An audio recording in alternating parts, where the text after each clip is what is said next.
Hi, my name is Lois and Glessner, and I would like to tell you how I came to be involved at Camp Joyelle. Actually, my involvement started back before it was Camp Joyelle. It was when the Release Time program first came to the area, and my mother got involved the first year that they held it in the schools. I was in kindergarten, and I went along with her to Release Time, and I also began learning the Bible verses that went with that program. By the time I got to third grade, I could rattle off many of the verses and earned awards, so that by the end of fourth grade, I had a free week of camp coming my way. At that point, we had to attend a rented camp because Camp Joyelle was not built. I attended that camp for 2 years as we looked for funds to build our own camp. My dad served on the committee to start that new camp, and I remember being here for the groundbreaking service, and I also remember walking through the kitchen while the countertops were leaning against the side waiting to be put up and the floor was not complete yet. It was neat to watch the camp take form.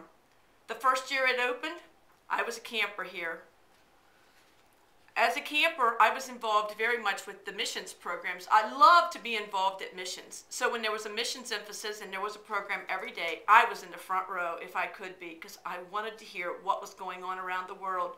Little did I dream that God would someday use me.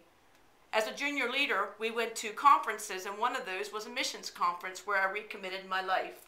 AAA, anything, anytime, anywhere. As the summers went on, I became a counselor in training, a junior counselor, a senior counselor, a dining room hostess, a craft director, a program director, a speaker for Handy Venture Camp. Throughout college, I returned every summer to help with Joyelle. During one winter retreat, they announced that the person in charge of junior staff was no longer with the ministry. I had helped several summers with the junior staff, and so I volunteered my services.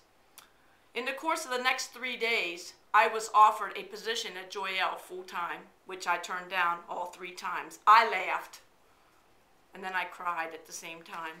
I felt a tug toward Christian ministry, but certainly God could not be calling me toward anything that I really enjoyed. One of the people shared with me Psalm 37:4, "Delight thyself also in the Lord, and he will give you the desires of your heart." As I was considering full-time ministry, I was quiet. I wanted to hear from God. One evening, my dad spoke to me of God's calling. He helped me to clarify the first steps in confirming the ministry. God had chosen this for me. It took prayer and persuasion to start the process. I went through the application process in the spring of '88. I interviewed with 3 men who drilled me forever, and then they offered me a position that was missionary supported. Next, I had to attend a 3-week candidate school and began raising support. I started in November of '88 with full support. God provided.